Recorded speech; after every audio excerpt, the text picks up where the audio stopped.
Welcome back to AR traveller. എല്ലാവർക്കും ചാനലിലേക്ക് സ്വാഗതം. നമ്മളുള്ളത് വടകര പുഞ്ചിരിമില്ല് അല്ലെങ്കിൽ പെരുവട്ടം താഴ എന്നൊക്കെ പറയുന്ന ഒരു പ്രദേശത്താണത്. ഇവിടെ മുതൽ നമ്മൾ കോട്ടക്കടവ് വരെയുള്ള പ്രധാനപ്പെട്ട പ്രദേശങ്ങളുടെ വർക്കുകൾ അതിൻ്റെ അപ്ഡേഷൻ നൽകാനാണ് ഇന്ന് വീഡിയോ ആയിട്ട് വന്നിരിക്കുന്നത്. അപ്പോൾ അധികം വലിച്ചു കിട്ടുന്നില്ല. അപ്പോൾ നമ്മുടെ ചാനൽ കാണുന്ന ആളുകൾ ഒന്ന് ലൈക്ക് ചെയ്ത് കമൻറ്റ് ചെയ്ത് സപ്പോർട്ട് ചെയ്യുന്നത് മാത്രം പറഞ്ഞുകൊണ്ട് നമ്മൾ നേരെ വീഡിയോയിലേക്ക് പോകാം. നമ്മളെ പുഞ്ചിരിമില്ല് ദേശീയപാതയിൽ നിന്നുള്ള കാഴ്ചയാണ്. അപ്പോൾ നമ്മൾ ഇവിടെയുള്ള വർക്കിൻ്റെ അവസ്ഥ നോക്കുകയാണെങ്കിൽ നിലവിൽ ഈ ഒരു പില്ലറിൻ്റെ മുകളിൽ വൺ സൈഡിൽ 3 വരി പാതയുടെ പില്ലറിൻ്റെ മുകളിൽ ഗേഡർ വെച്ച് കോൺക്രീറ്റ് ചെയ്ത് കഴിഞ്ഞിട്ടുണ്ട്. പിന്നെ രണ്ടാമത്തെ റോയിലുള്ള പില്ലറിൻ്റെ വർക്കുകളൊക്കെ കഴിഞ്ഞിട്ടുണ്ട്. ഇനി അതിൻ്റെ മുകളിൽ ഗേഡർ സ്ഥാപിക്കാനുള്ള വർക്കാണ് നിലവിലുള്ളത്. പിന്നെ അതേപോലെ ഈ ഒരു പ്രദേശത്ത് നിലവിൽ സേവറി എന്നൊക്കെ പറയുന്ന ആ ഒരു പ്രദേശത്ത് നിലവിൽ സർവീസ് റോഡിൻ്റെ വർക്ക് ചെറുതായിട്ട് തുടങ്ങി വെച്ചിട്ടുണ്ട്. അപ്പോൾ അതിൻ്റെ ഭാഗമായിട്ട് നിലവിൽ ലെവലിംഗ് ഒക്കെ കഴിഞ്ഞിട്ടുണ്ട്.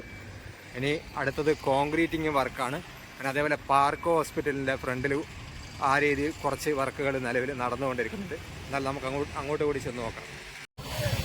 നമ്മൾ പറഞ്ഞ ഡ്രൈനേജിൻ്റെ വർക്ക് ഈ ഒരു പ്രദേശത്താണ് നിലവിലെ ഡ്രൈനേജിൻ്റെ വർക്കൊക്കെ തുടങ്ങി വെച്ചിട്ടുണ്ട്. അതിൻ്റെ ഭാഗമായിട്ട് എക്സ്കവേഷനും കാര്യങ്ങളൊക്കെ ചെയ്തിട്ടുണ്ട്.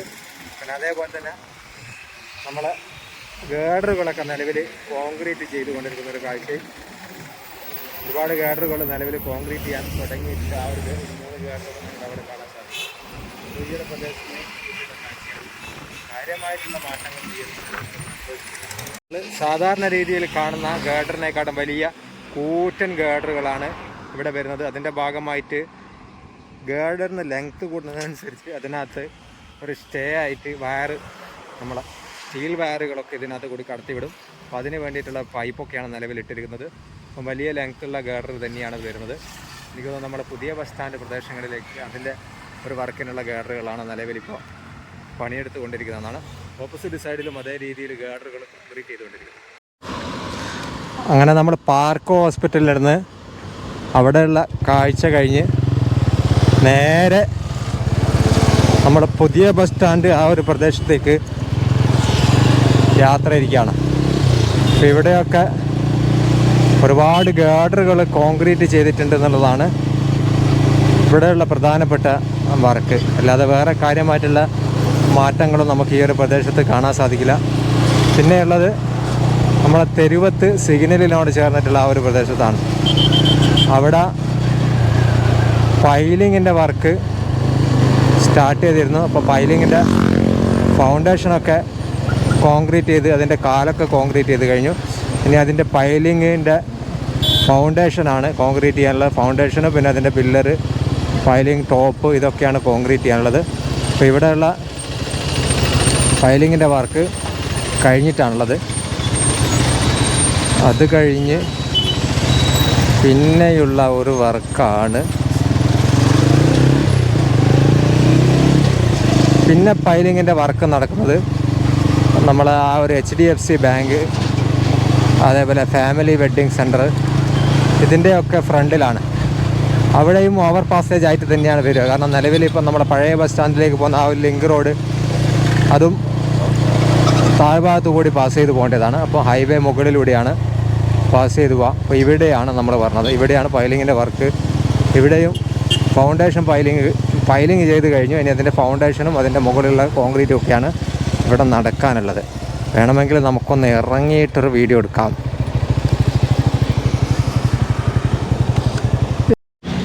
ഇപ്പം നമ്മളെ ഫാമിലി വെഡ്ഡിങ് സെൻറ്ററിൻ്റെ നേരെ ഫ്രണ്ടിലുള്ള ആ ഒരു പ്രദേശത്ത് പൈലിങ് പൂർത്തിയായിട്ടുള്ള ഒരു കാഴ്ചയാണ്.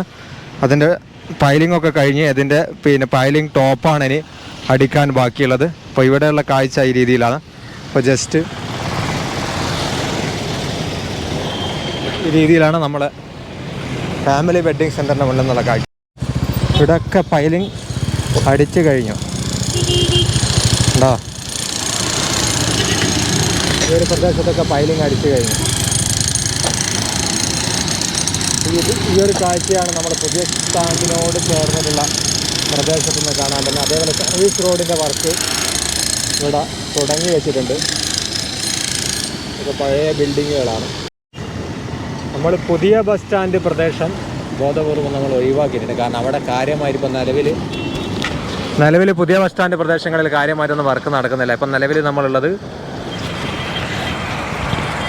നമ്മളെ കരിമനപ്പാലം ആ ഒരു പ്രദേശത്താണുള്ളത്. കരിമനപ്പാലം ഇനി അടുത്ത ഒരു പൈലിങ്ങിൻ്റെ വർക്ക് നടക്കുന്നത് ഈ ഒരു പ്രദേശത്താണ്. അപ്പോൾ അതുകൊണ്ട് തന്നെ നമ്മൾ ഈ ഒരു പ്രദേശം സെലക്ട് ചെയ്തത്. അപ്പോൾ ഇവിടുന്ന് അങ്ങോട്ട് നല്ല രീതിയിൽ ദേശീയപാത മാറിയിട്ടാണ് സഞ്ചരിക്കുന്നത്.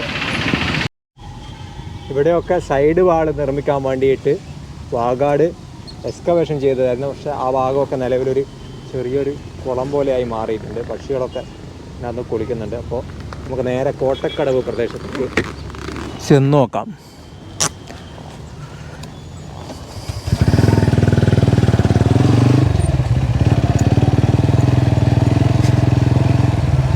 ഈ പ്രദേശങ്ങളിൽ കാര്യമായിട്ട് ഇനി ഈ മാർച്ച് ഏപ്രിൽ ഈ മാസങ്ങളിൽ നടക്കുന്ന വർക്കേ കാര്യമായിട്ട് നടക്കുള്ളൂ. കാരണം ഇവിടെയൊക്കെ നല്ല രീതിയിലുള്ള ഒരു വയലിനോട് ചേർന്നിട്ടുള്ള പ്രദേശമാണ്.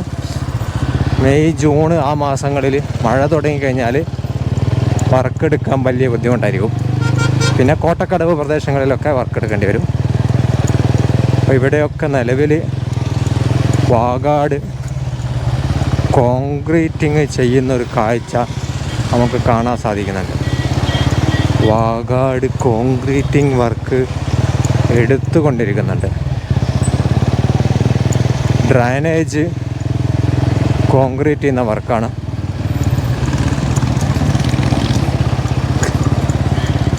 പിന്നെ നമുക്കിവിടെ കാണാൻ പറ്റുന്ന പ്രധാനപ്പെട്ട വർക്ക്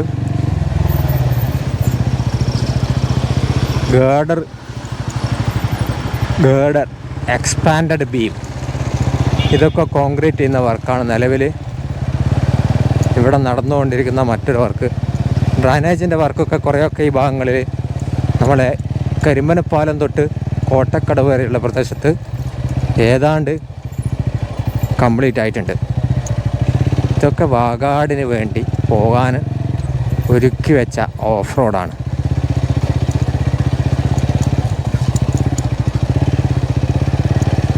ഇവിടെയൊക്കെ ഒരുപാട് ഗാർഡർ കോൺക്രീറ്റ് ചെയ്തിട്ടുണ്ട്. പിന്നെ അതേപോലെ തന്നെ നമുക്ക് സ്റ്റീൽ ഗാർഡറുകളും ഈ പ്രദേശത്ത് നമുക്ക് കാണാൻ സാധിക്കും.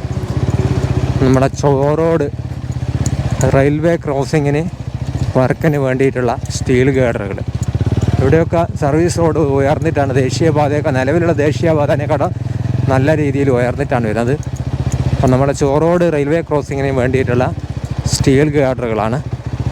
ആ പ്രദേശത്ത് നിലവിൽ പൈലിങ്ങിൻ്റെ വർക്ക് ജസ്റ്റ് തുടങ്ങിയിട്ടേ ഉള്ളൂ. എന്നാലും മെറ്റീരിയൽസൊക്കെ നേരത്തെ കാലത്തെ എത്തിയിട്ടുണ്ട്. അത് റെയിൽവേയുടെ വർക്കായതുകൊണ്ട് തന്നെ അത് പെട്ടെന്ന് ഇത്ര പർട്ടിക്കുലർ ടൈമിനുള്ളിൽ പീരീഡിനുള്ളിൽ തീർക്കേണ്ട വർക്കായതുകൊണ്ടായിരിക്കാം നേരത്തെ കാലത്ത് എത്തിയത്.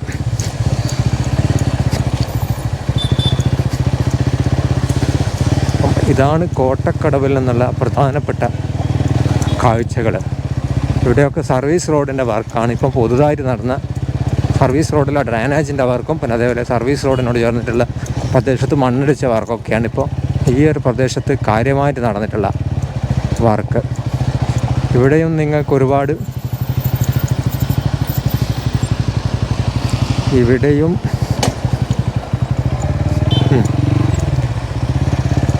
ഇവിടെയും ഒരുപാട് സ്റ്റീൽ ഗാർഡറുകൾ നിങ്ങൾക്ക് കാണാൻ സാധിക്കും. ഈ സ്റ്റീൽ ഗാർഡറുകളൊക്കെ നമ്മളെ റെയിൽവേ ക്രോസിങ് ചോറോഡിന് വേണ്ടിയിട്ടുള്ള നമ്മുടെ പഴയ ദേശീയപാതയിലേക്ക് വീണ്ടും കടക്കുകയാണ്.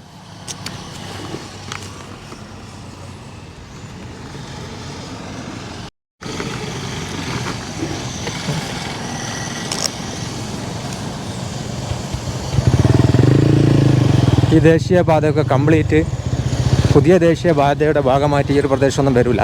ഇതൊക്കെ കംപ്ലീറ്റ് ടേണിങ് നിവർത്തിക്കൊണ്ട് ലെഫ്റ്റ് സൈഡിലൂടെയാണ് പുതിയ ദേശീയപാത കടന്നു പോകുന്നത്. ഇനി നമ്മൾ നേരെ SP ഓഫീസിൻ്റെ ആ ഒരു പ്രദേശത്തേക്കാണ് പോയിക്കൊണ്ടിരിക്കുന്നത്. SP ഓഫീസ് കഴിഞ്ഞ പ്രദേശം അവിടെ നിന്ന് അങ്ങോട്ടാണ് വേറെ നമ്മൾ E5 എന്ന് പറയുന്ന ഒരു കമ്പനി. ഇവിടെ വരെയുള്ള വർക്ക് നിലവിൽ വാഗാടാണ് എടുത്തുകൊണ്ടിരിക്കുന്നത്. അപ്പോൾ ആ ഒരു SP ഓഫീസിൻ്റെ അവിടെ നിന്ന് അങ്ങോട്ട് മൂരാട് പാലത്തിൻ്റെ അടുത്ത് വരെയുള്ള പ്രദേശങ്ങൾ നിലവിൽ 6 വരിപ്പാതയുടെയും വർക്ക് പൂർത്തിയായിട്ടുണ്ട്. അത് നമ്മൾ ഓൾറെഡി ചെയ്ത വീഡിയോ ആണ്. അപ്പോൾ ഇതാണ് ഇവിടെയുള്ള കാഴ്ച. ഇവിടെ കഴിഞ്ഞ ദിവസം ഈ ഒരു പ്രദേശത്ത് മണ്ണൊക്കെ എടുത്ത് എക്സ്കവേഷനൊക്കെ ചെയ്തുകൊണ്ടിരുന്നു വാഗാട്. ഇപ്പം നമ്മൾ ചോദിച്ചാൽ നല്ല രീതിയിൽ പ്രദേശത്ത് തകൃതിയായിട്ട് വർക്ക് നടക്കുന്നു. പക്ഷേ മണ്ണ് എക്സ്കവേഷൻ ചെയ്തു, വീണ്ടും വർക്ക് സ്റ്റോപ്പ് ചെയ്തിരിക്കുകയാണ്. ഇവിടെ ഡ്രൈനേജിൻ്റെ വർക്കാണ് ഇവിടെ തുടങ്ങിയിട്ടുള്ളത്. ഇതൊക്കെ പഴയ നമ്മളെ ദേശീയപാതയിൽ മരങ്ങൾ മുറിച്ചിട്ടിട്ടുള്ളതിൻ്റെ വേസ്റ്റാണ്. അപ്പം നമ്മളെ വീഡിയോ നമ്മളിവിടെ വൈൻഡപ്പ് ചെയ്യാണ്. അപ്പോൾ ചാനൽ കണ്ട ആളുകൾ ഒന്ന് ലൈക്ക് ചെയ്ത് സപ്പോർട്ട് ചെയ്യുക.